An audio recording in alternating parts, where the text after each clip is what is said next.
Hello दोस्तों, नमस्कार। आप सभी का स्वागत करते हैं आपके अपने यूट्यूब चैनल पर।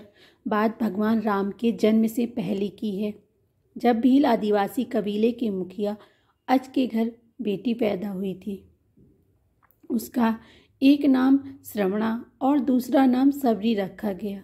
सबरी की माँ इंदुमती उसे खूब प्यार करती थी।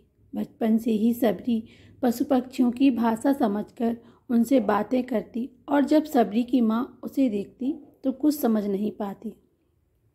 कुछ समय बाद एक पंडित ने सबरी के परिवार को बताया कि वो आगे चलकर सन्यासी बन सकती है। इस बात का पता चलती ही सबरी के पिता ने उसका रिश्ता तय कर दिया। जैसे ही शादी का दिन नज़दीक आया, सबरी के घर वालों ने खूब सारी बकरियां और अन्य जानवर घर के पास लाकर बांध दिए। एक दिन सबरी की माँ जब उसके बाल बना रही थी तो उसने माँ से पूछा, इतनी सारी जानवर हमारे घर क्यों लाए गए हैं? माँ ने जवाब दिया, बेटी तुम्हारा विवाह होने वाला है, इसीलिए हम लोगों ने इतना इंतजाम बलि के लिए किया है।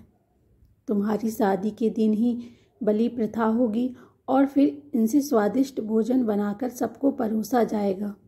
यह सुनकर सबरी को बहुत दुख हुआ। काफ़ी देर तक सबरी ने उन जानवरों को आज़ाद करने के बारे में सोचा। सोचते सोचते सबरी के मन में हुआ कि अगर ये जानवर यहाँ नहीं होंगे तो इनकी बलि रुक सकती है।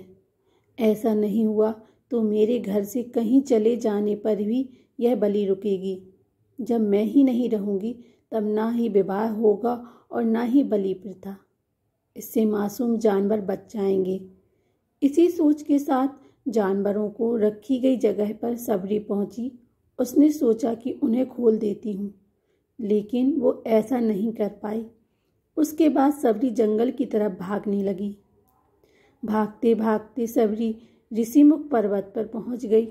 यहाँ करीब 10,000 ऋषि रहा करते थे। सबरी को लगा कि वो भी इसी जंगल में किसी तरह ऋषि मुनियों की सेवा करके अपना जीवन जी लेगी।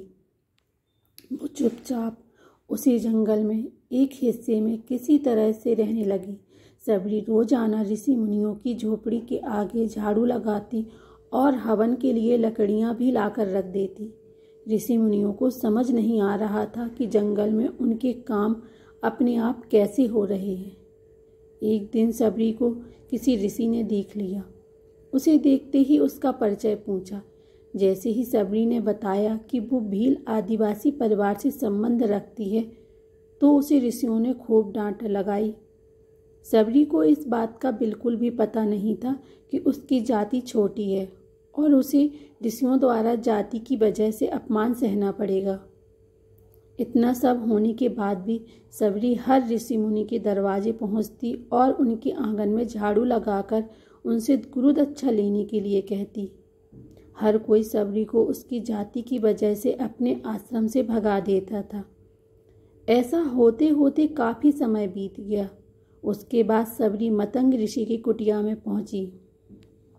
वहां पहुंचकर मतंग ऋषि को सबरी ने बताया कि वह उनसे गुरुदक्षा लेना चाहती है। उन्होंने खुशी खुशी उसे अपने गुरुकुल में रहने दिया और भगवान से जुड़ा ज्ञान देते रहे। सबरी ने भी अपने गुरु मतंग ऋषि की सेवा करने में कोई कसर नहीं छोड़ी। वो गुरुकुल के भी सारे काम करती। सबरी से खुश होकर मतंग ऋषि ने उसे बेटी मान लिया था। समय के साथ मतंग ऋषि का शरीर बूढ़ा हो गया। उन्होंने एक दिन सबरी को अपने पास बुलाया और कहा, बेटी मैं अपना देह त्यागना चाह रहा हूँ। बहुत साल हो गए इस शरीर में रहते रहते। सबरी ने दुखी मन से कहा, आपके ही सहारे मैं इस जंगल में रह पाई हूँ। आप ही चले जाएंगे तो मैं जीकर क्या करूँगी? आप अपने संग मुझे भी ले जाइए, मैं भी देह त्याग दूँगी। मतंग ऋषि ने जवाब दिया, बेटी तुम्हें चिंता करने की ज़रूरत नहीं है। राम तुम्हारी चिंता करेंगे और ध्यान भी रखेंगे। सबरी ने राम का नाम सुनने के बाद पूछा, वो कौन है और उन्हें मैं किस तरह से ढूंढूंगी? मतंग ऋषि ने बताया, राम कोई और नहीं भगवान है।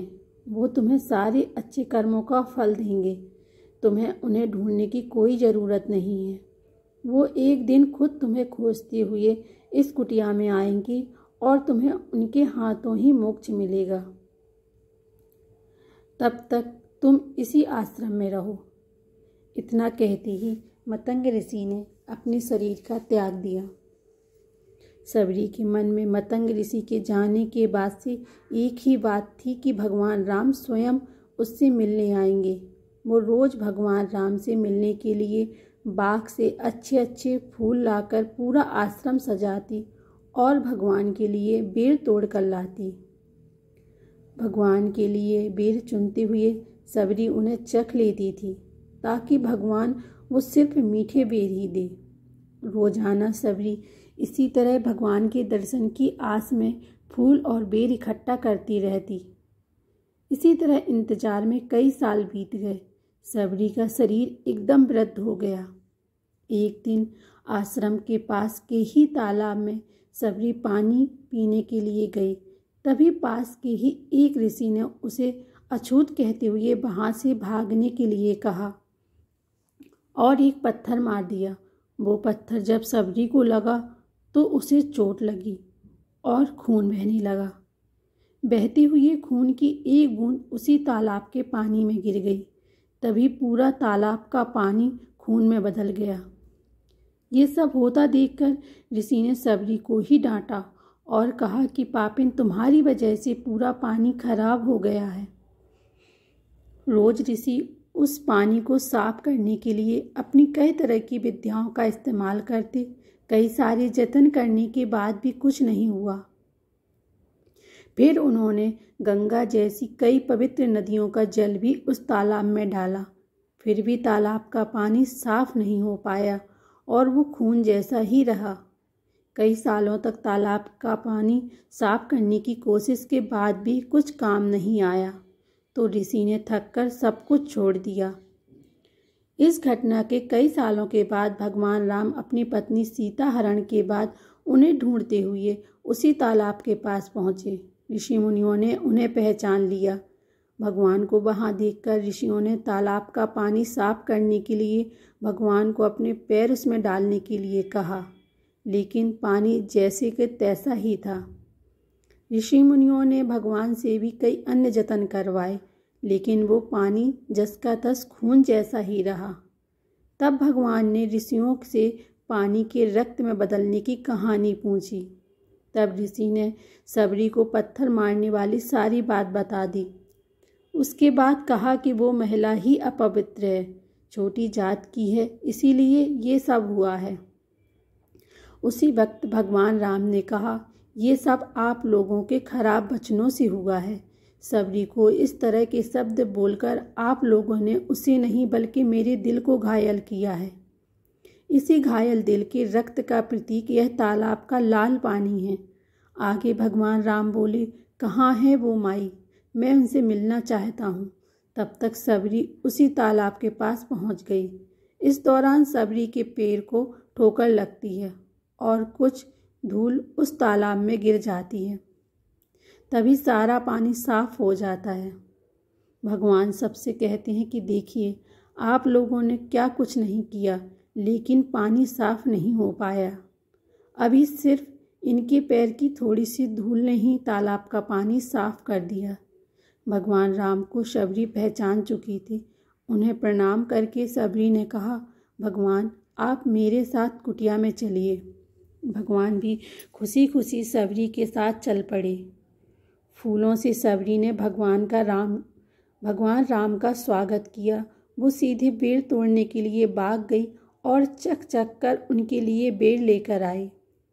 उन्होंने बड़े प्यार से भगवान राम और उनके भाई लक्ष्मण को बेर दिए। भगवान राम ने भी उतने ही प्यार से उन बेरों को खाना शुरू कर दिया। तभी बेर देखकर मुंह बनाते हुए लक्ष्मण ने कहा, भैया ये बेर झूठे हैं, इन्हें आप कैसे खा सकते हैं। भगवान ने जवाब दिया, लक्ष्मण ये झूठे नहीं बल्कि बहुत मीठे हैं। सबरी माई हम सबके लिए ये बहुत प्यार से तोड़ कर लाई हैं। इतना कहकर भगवान राम प्यार से उन बेर को खाने लगे। भगवान ने जाते हुए सबरी माई से कहा, आप मुझसे जो चाहें वो मांग सकती हैं। सबरी ने उन्हें कहा, मतंग ऋषि के कहने पर मैं आज तक सिर्फ आपके दर्शन के लिए जी रही थी। अब आप मुझे मोक्ष प्रदान कीजिए, मैं अपना शरीर आपके सामने ही त्यागूंगी। उसी वक्त सबरी ने अपना शरीर त्याग दिया। भगवान राम ने अपने हाथों से उनका अंतिम संस्कार किया और सीता माँ की खोज में आगे बढ़ दिए। इस तरह से ऋषि मतंग की बात सच साबित हुई और सबरी को भगवान राम के दर्शन भी हुए। तभी से भगवान राम को सबरी के नाम से भी जाने लगा। तो दोस्तों, आपको इस कहानी से क्या सीख मिलती है? सच्ची श्रद्धा हो तो भगवान के दर्शन जरूर होते हैं। तो दोस्तों, आपको ये स्टोरी कैसी लगी कमेंट बॉक्स में लिखकर ज़रूर बताइएगा और कमेंट बॉक्स में जय श्री राम भी ज़रूर लिखिएगा। धन्यवाद दोस्तों।